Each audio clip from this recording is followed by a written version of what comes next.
Cooking, cleaning, mowing the lawn, doing laundry, it's all over. You'll never have to do it again, and I'll tell you how. And it's legit.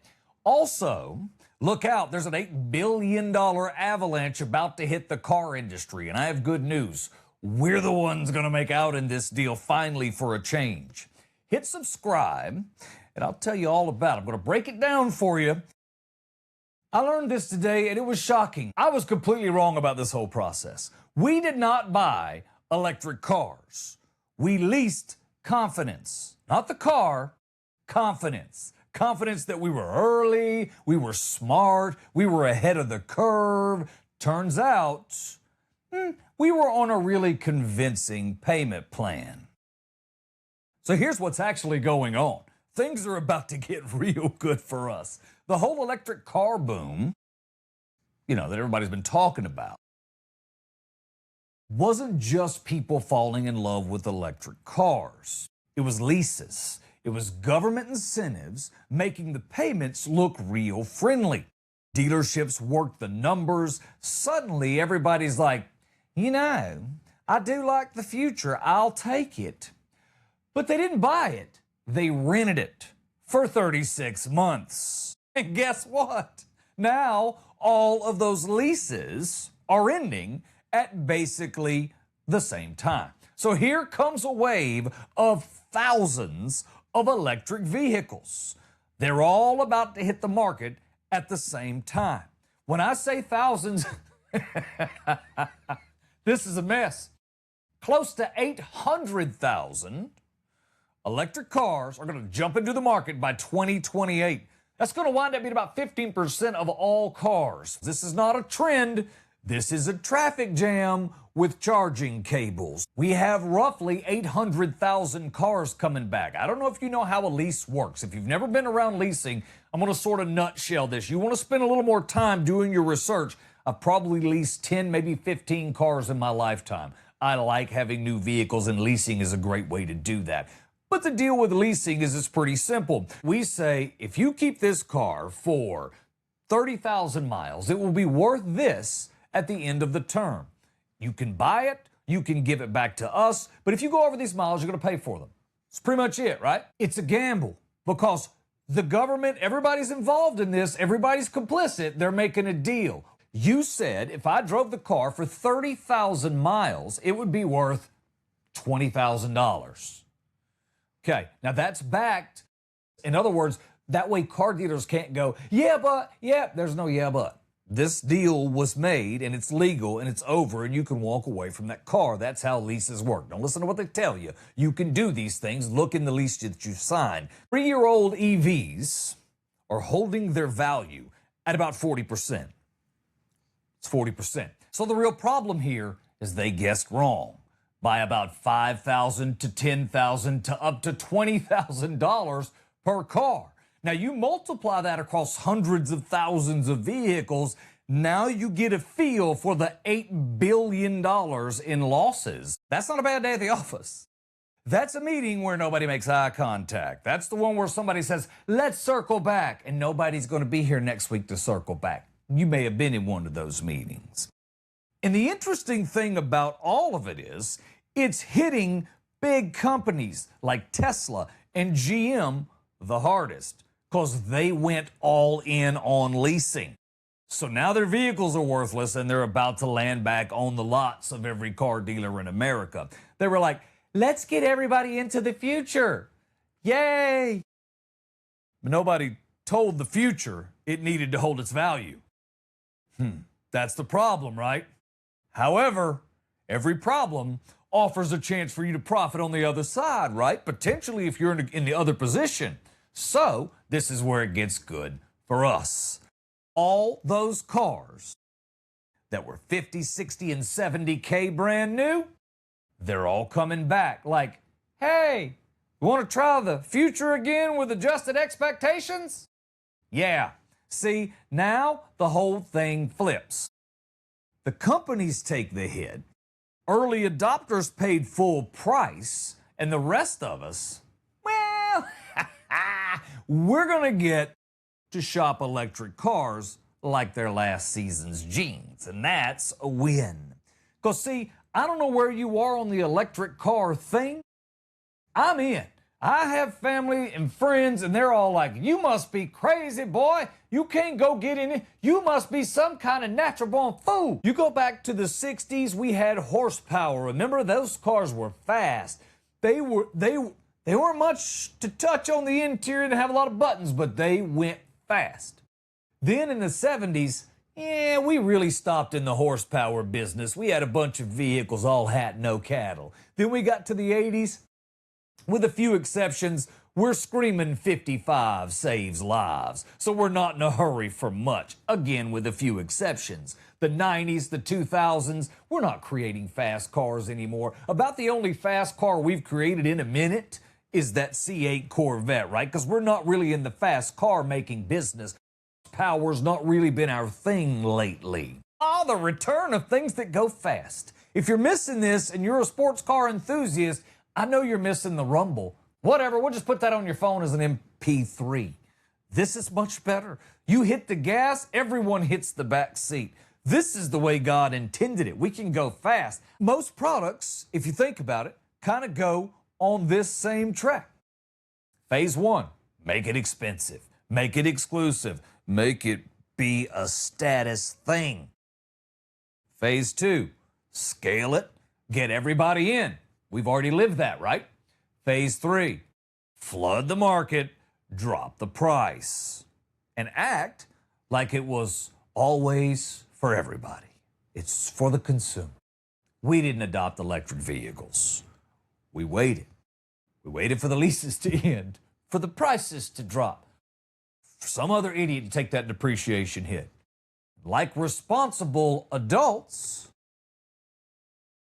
that we are, we waited like we should have. Because the future's here, it's just slightly used. So that's something to think about. I've been strongly considering it. Now, when I start looking at these numbers and how many of these things are about to flood the market, I'm telling you, the price is going to get right. Because if you can pick up one of those at a decent rate, you might could use it as a second car. If you have kids going to college, those kind of things, this could be a great way for you to save money. It might be a smart financial decision. It might not. You have to make that decision. I've not done it yet either. It's just something I'm thinking about. We'll see how that goes. I'm always into new things, new technological things. I try to be on the forefront of a lot of it. I'm not like anymore with iPhones. I don't know about you, but I don't get the new latest, greatest in those. I don't need it unless you did something interesting to it. Most of the time you don't. You just charge me more money. So I don't really jump on that bandwagon. But if there's something new in the electronics world for computers or something that fits what I'm trying to do, oh, I'm early. I'll jump right in.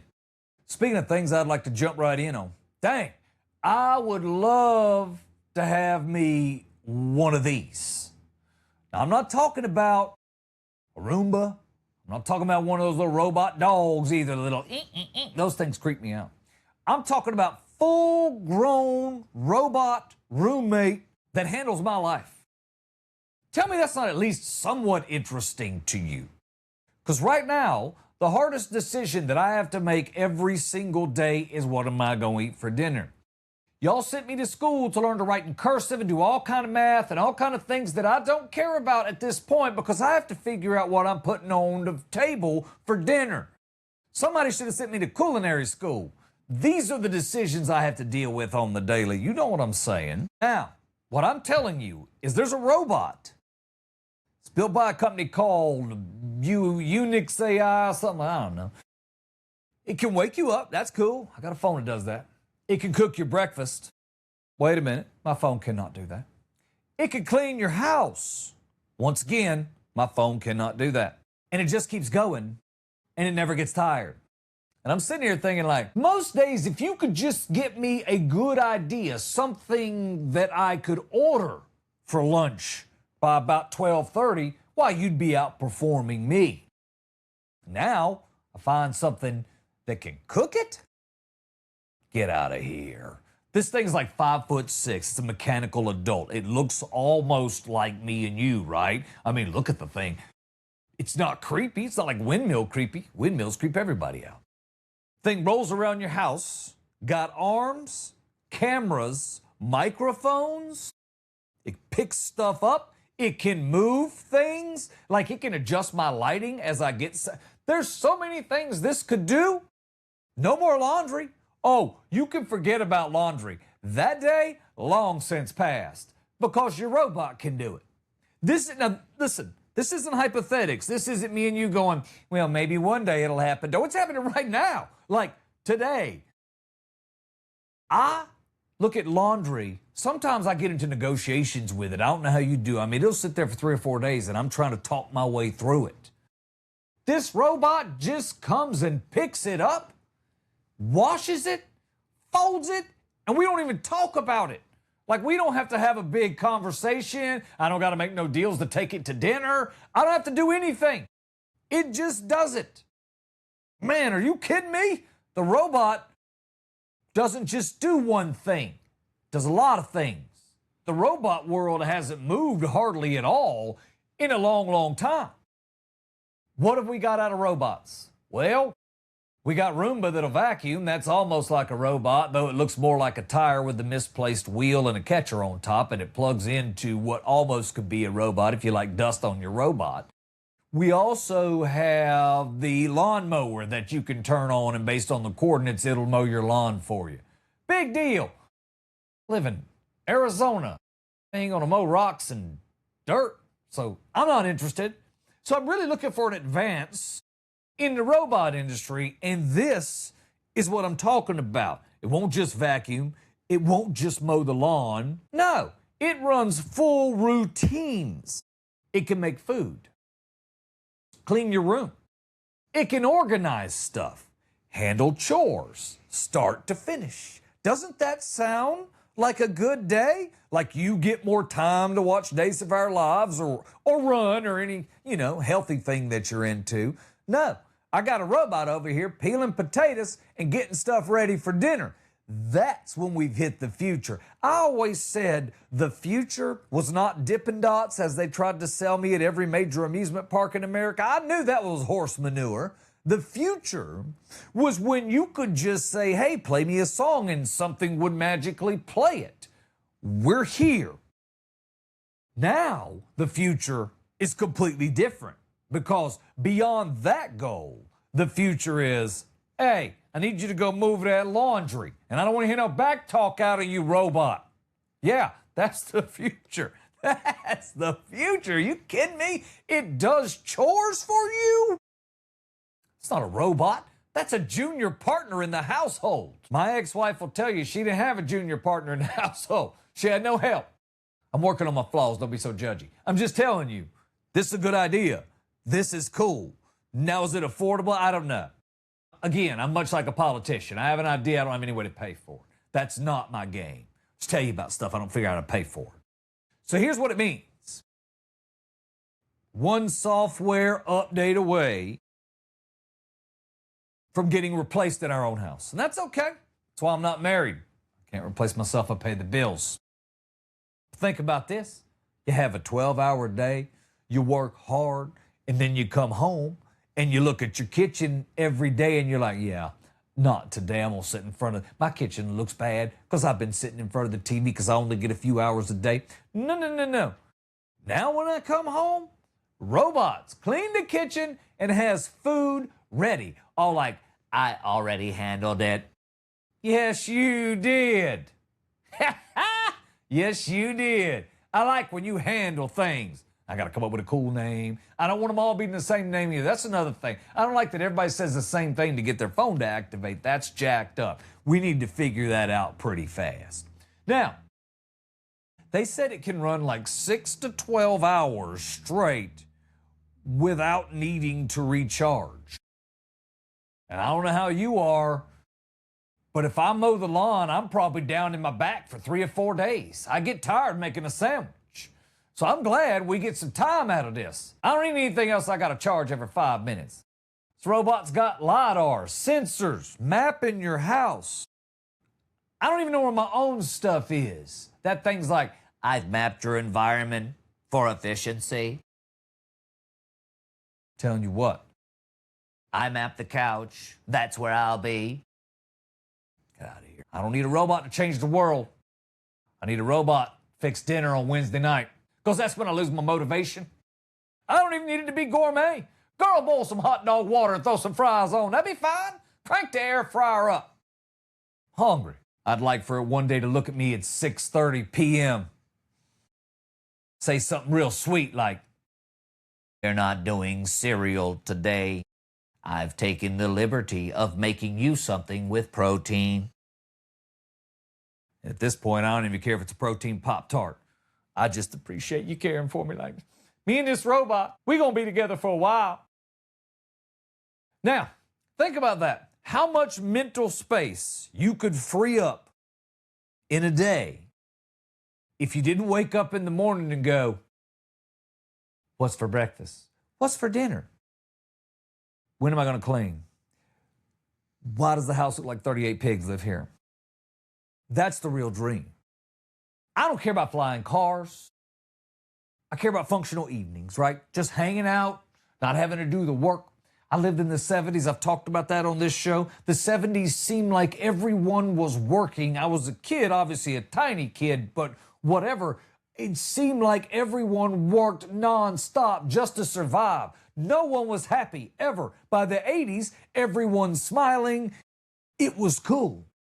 The 90s, we had a little more luxury time, and now we've got AI. So we should be doing far fewer things each day and enjoying life more.